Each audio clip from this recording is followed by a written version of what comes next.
Hello అండి, welcome to crazy kitchen. ఈరోజు ఆంధ్ర స్టైల్లో చేపల పులుసుని ఎలా చేయాలో చూద్దాం. రెసిపీ స్టార్ట్ చేసే ముందు మీరు కనుక మన ఛానల్ని సబ్స్క్రైబ్ చేసుకోకపోతే వెంటనే సబ్స్క్రైబ్ చేసి పక్కనే ఉన్న బెల్ ఐకాన్ ప్రెస్ చేయడం మర్చిపోకండి. చేపల పులుసు కోసం ముందుగా చింతపండును నానబెట్టుకోవాలి. దీనికోసం కొద్దిగా చింతపండును తీసుకుని దీనిలో వాటర్ యాడ్ చేసి పక్కన పెట్టుకుందాం. ఇది నానడానికి కాస్త టైం పడుతుంది. ఈలోగా మనం చేప ముక్కల్ని నీట్గా క్లీన్ చేసుకుని వీటిలో సాల్ట్ వేసి వాష్ చేసుకోవాలి. సాల్ట్ వాటర్తో వాష్ చేయడం వల్ల ఈ ముక్కలు ఎక్కువగా స్మెల్ రావు. ఇప్పుడు వీటిలో 2 టేబుల్ స్పూన్స్ వరకు గళ్ళుప్పు వేస్తున్నాను. ఇది లేకపోతే కనుక సాల్ట్ వేసుకోవచ్చు. అలాగే 3 టేబుల్ స్పూన్స్ కారం, 1/2 టేబుల్ స్పూన్ పసుపు వేసుకోవాలి. వీటితో పాటు అరచక్క నిమ్మరసాన్ని కూడా వేసుకోవాలి. అలాగే 2 టేబుల్ స్పూన్స్ వరకు ఆయిల్ వేసుకుని ఈ ముక్కలన్నిటికీ ఇవి పట్టేలాగా మిక్స్ చేసుకోవాలి. నేను 3 కేజీస్ ఫిష్ తీసుకున్నాను. సో ఇంగ్రీడియంట్స్ అన్నీ దానికి తగ్గట్టుగా యాడ్ చేసా. మీరు మీ ఫిష్ క్వాంటిటీని బట్టి ఇంగ్రీడియంట్స్ని అడ్జస్ట్ చేసుకోండి. ఈ ముక్కల్ని పక్కన పెట్టుకుందాం. ఇప్పుడు ఒక వెడల్పాటి గిన్నె తీసుకుని దీనిలో ఆయిల్ వేసుకోవాలి. చేపల కూరకి ఆయిల్ కాస్త ఎక్కువగానే పడుతుంది. ఆయిల్ హీట్ అయిన తర్వాత దీనిలో 1 టేబుల్ స్పూన్ జీలకర్ర, అలాగే 5-6 పచ్చిమిర్చిని ఇలా చీలికలుగా కట్ చేసుకుని వేసుకోవాలి. 3 మీడియం సైజ్ ఉల్లిపాయ ముక్కలు వేసుకోవాలి. అలాగే చిటికెడు పసుపు కూడా వేసుకుని ఈ మొత్తాన్ని మగ్గనివ్వాలి.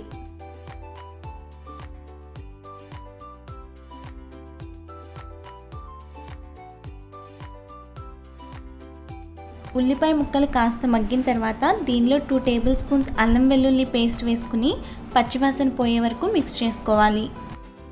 మనం చేపల పులుసు ఎప్పుడు చేసినా సరే ఇలా వెడల్పాటి గిన్నెలో చేస్తే మనకి ముక్క విరగకుండా ఉంటుంది. ఇది వంట చేసే అందరికీ తెలిసిన విషయమే. కాకపోతే ఎవరైనా కొత్తగా వంట నేర్చుకుంటున్నా సరే, లేదంటే బ్యాచిలర్స్కి ఎవరికైనా హెల్ప్ఫుల్గా ఉంటుందని చెప్తున్నాను. ఇప్పుడు ముక్కల్ని ఒక్కొక్కటిగా వేసుకుని వీటిని ఆయిల్లో 5 నిమిషాల పాటు మగ్గనివ్వాలి.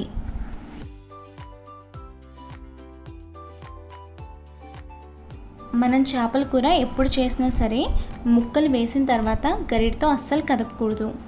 కూరని ఎప్పుడు కదపాలన్నా సరే ఇలా వీడియోలో చూపిస్తున్నట్టుగా గిన్నె కదుపుకోవాలి, లేకపోతే ముక్క విరిగిపోతుంది. ఈ ముక్కలు ఆయిల్లో మగ్గిన తర్వాత మనం నానబెట్టుకున్న చింతపండు గుజ్జును వేసుకోవాలి.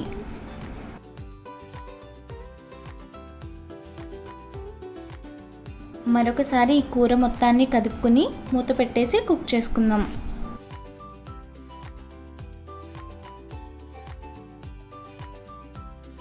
ముక్కలన్నీ ఉడికి కూర కాస్త దగ్గర పడిన తర్వాత దీనిలో చిన్న బెల్లం ముక్కను యాడ్ చేసుకోవాలి.